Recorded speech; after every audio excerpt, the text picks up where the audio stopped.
जय हिंद स्टूडेंट, उम्मीद करता हूं सभी स्वस्थ, मस्त, खुश और सुरक्षित होंगे। आज के वीडियो में डिस्कस करें कुछ बहुत इंपॉर्टेंट टॉपिक्स पर। आज हम बात करेंगे लेखपाल भर्ती को लेके कि कैसा आया था लेखपाल भर्ती का पेपर। कट ऑफ को लेके बहुत सारी वीडियोस लगातार आ गई है। कल पेपर हुआ नहीं, इतनी सारी वीडियो 80 प्लस तक लोग कट ऑफ बता रहे हैं, 70 प्लस तक बता रहे हैं।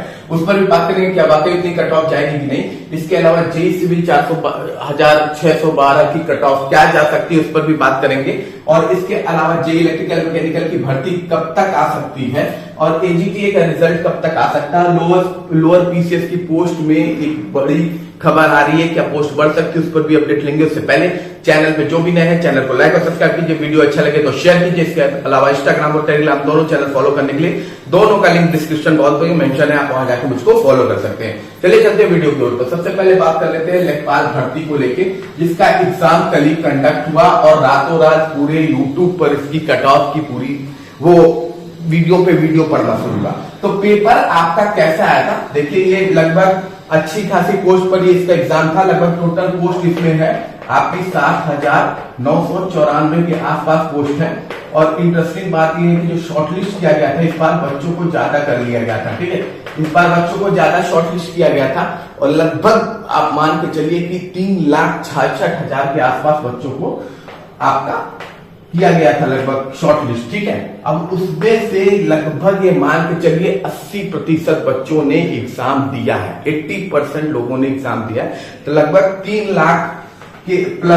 लाख प्लस बच्चों ने आपका एग्जाम दिया है, ठीक है। नियर अबाउट 17-18% बच्चे एब्सेंट रहे हैं, लेकिन लगभग 3 लाख के आसपास बच्चों ने इसका एग्जाम दिया हुआ है। अब प्रॉब्लम कहां पे आई है, प्रॉब्लम क्या है कि पेपर का लेवल क्या आया, ठीक है। जो पेपर का लेवल है बच्चों को मेन इसी से होता है, तो पेपर का लेवल क्या है। तो अगर मैं देखूं तो आपका जो डीआई आया हुआ था ये बहुत इजी था। डीआई का जो लेवल था जिसमें ज्यादातर बच्चे फंस जाते हैं, वो डीआई इजी आया हुआ था और डीआई को लेके किसी को भी प्रॉब्लम नहीं होगी, वो कोई भी लगा सकता था, ठीक है। बाकी जो पेपर में था जैसे कि जीएस का पेपर था, लेवल ओके था, कोई बुरा नहीं था लेवल, ठीक है। मैं कहूंगा इजी टू मॉडरेट था। जीके का जीएस का लेवल जो है इजी टू मॉडरेट था, ठीक। हिंदी आपकी इजी थी, हिंदी आपकी इजी थी, हिंदी में भी कोई इश्यू नहीं था। हिंदी आपकी इजी थी, आसान क्वेश्चन पूछा था आपका, कोई बड़ा टफ क्वेश्चन हिंदी में नहीं पूछा हुआ था, ठीक है। कंप्यूटर के क्वेश्चन का लेवल ठीक था, मॉडरेट के मैं कहूंगा कंप्यूटर का लेवल का, ठीक है। जो कंप्यूटर था वो मॉडरेट के आसपास था। यूपी जीएस भी आपका आप बोल सकते हैं मॉडरेट था, ठीक है। यूपी जीएस भी मॉडरेट था, ठीक। नो डाउट है कि काफी लोग कहेंगे कि पेपर आसान है। पेपर में देखिए जब हम बाहर से देखते हैं तो पेपर वाकई में आसान लगता है, ठीक है। आप कभी जब सैंपल पेपर लगाते हैं या फिर प्रीवियस ईयर का पेपर लगाते हैं तो आपको बड़ा आसान लगेगा, लेकिन आप जब एग्जाम सेंटर में बैठते हैं और आपका पेपर आता है तो आपको बड़ा टफ लगता है।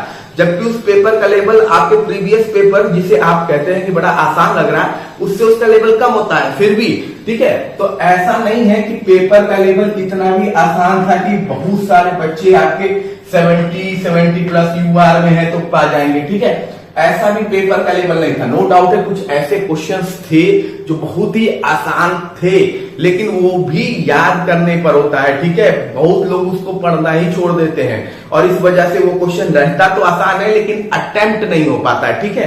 दूसरा एग्जाम में एक प्रेशर होता है, प्रेशर, ठीक। बाहर बैठ के किसी भी चीज को कमेंट करना और अंदर बैठ के किसी भी चीज को कमेंट करना, दोनों में फर्क होता है, ठीक है।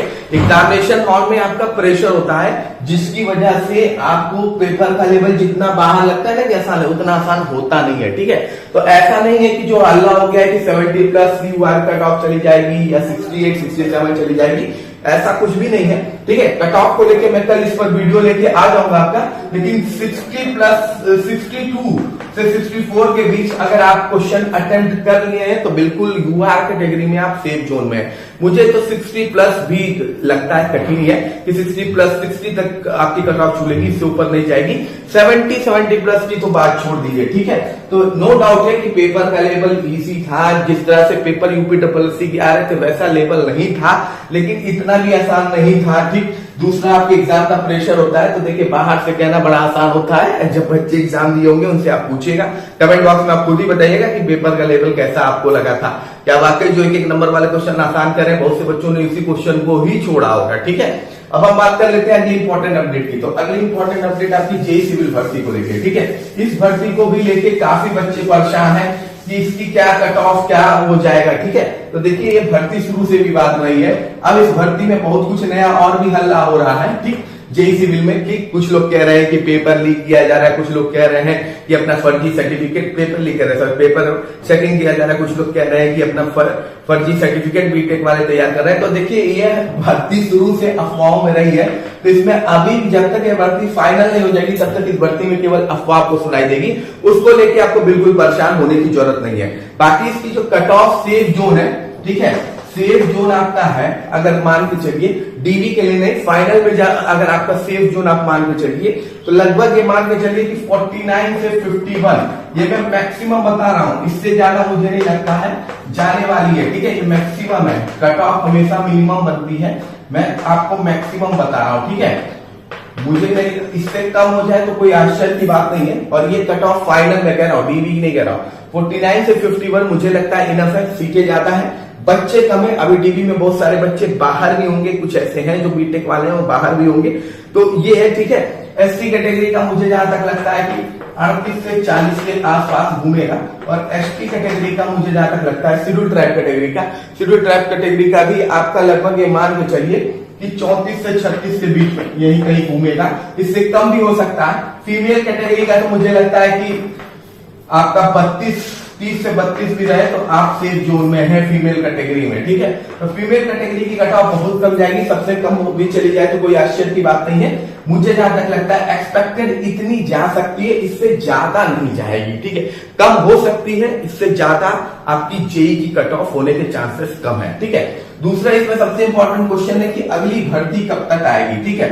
तो अगली भर्ती आने के लिए आप लोग को थोड़ा सा यूनाइट होने की जरूरत है, ठीक है। अगली जो जेईई की भर्ती है यूनाइट होने की जरूरत है, और सुनने में आ रहा है 25, 26 और 28, ठीक है, क्योंकि 27 को छुट्टी है, 25, 26, 28 में हो सकता है बच्चे आपके जेईई वाले, ठीक है, जेईई वाले बच्चे आयोग जाएं नई भर्ती की बात करने की, जल्द से जल्द इस भर्ती को निकाला जाए। जून तक अगर ये भर्ती आ गई तो आपकी ये भर्ती पूरी हो जाएगी जल्दी। अगर ये भर्ती डीले होती है और पेट 26 पे चली गई, ठीक है, अगर आप थोड़ी सी लापरवाही की और ये पेट 26 पे चली गई तो फिर ये भर्ती आप मान के चलिए फिर लटक जाएगी, क्योंकि चुनाव हो जाएगा, चुनाव के बाद फिर यूपीडब्ल्यूएससी का जो प्रोसेस है वो वैसे ही स्लो हो जाएगा, ठीक है।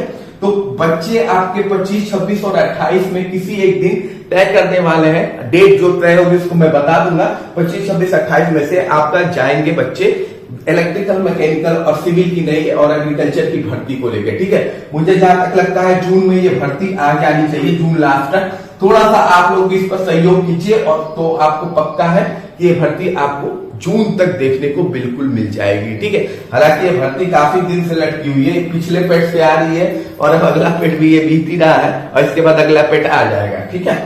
अब हम बात कर लेते हैं अगली इंपॉर्टेंट अपडेट की। जो अगली इंपॉर्टेंट अपडेट आपकी एजीटीए की रिजल्ट को लेके है, ठीक है। तो एजीटीए का रिजल्ट आपका क्या गया हुआ है, ठीक है। तो एजीटीए का जो रिजल्ट है जिसको लेके बच्चे इतना सारा धरना दे रहे हैं, ये जून मंथ में आपको देखने को मिल जाएगा, ठीक है। अभी आयोग लेखपाल की भर्ती परीक्षा कराने में थोड़ा सा बिजी हो गया था, तो थोड़ा सा बाकी रिजल्ट और नई भर्तियों को लेके वो दिक्कत आ रही थी, लेकिन जहां तक अपडेट मिल रही है कि ये जून तक आपको देखने को मिल जाएगा, यानी अगले महीने हो सकता है आपको ये रिजल्ट देखने को मिल जाए अगले महीने में, ठीक है।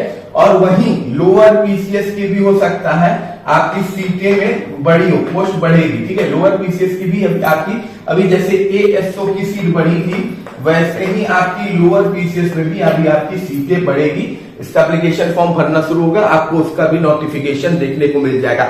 इसके अलावा जो भर्ती आपको देखने को मिल जाएगी, ठीक है, तो उसमें सबसे बड़ी आगे भर्ती जो रन कर रही है वो एडीओ है। एडीओ के बाद बीपीओ की भी भर्ती हो सकता है आपको देखने को मिल जाए, बीपीओ की भर्ती आपको देखने को मिल जाए, ये दो भर्ती हो सकता है। इन दो भर्ती में फिलहाल चांसेस है कि आपको नोटिफिकेशन जल्द से जल्द देखने को मिल जाएगा। एक एडीओ भर्ती, एग्रीकल्चर, इकोनॉमिक्स वाले इस एप्लीकेशन फॉर्म को भर सकते हैं, या आपका बीकॉम वाले और दूसरा बीपीओ की भर्ती हो सकता है आपको इसी पैट से देखने को मिल जाए, और हो सकता है अगले नोटिफिकेशन इन दोनों में से कोई भी हो सकता है। बाकी कोई भी क्वेश्चन है तो आप कमेंट बॉक्स में पूछिएगा। लेखपाल के पैट कट ऑफ मैं जल्दी उसको एनालिसिस करके उसकी भी वीडियो लाऊंगा। इसके अलावा चैनल पर जो भी नए चैनल को लाइक और सब्सक्राइब कीजिएगा। मिलता है अगली वीडियो में। जय हिंद, जय भारत।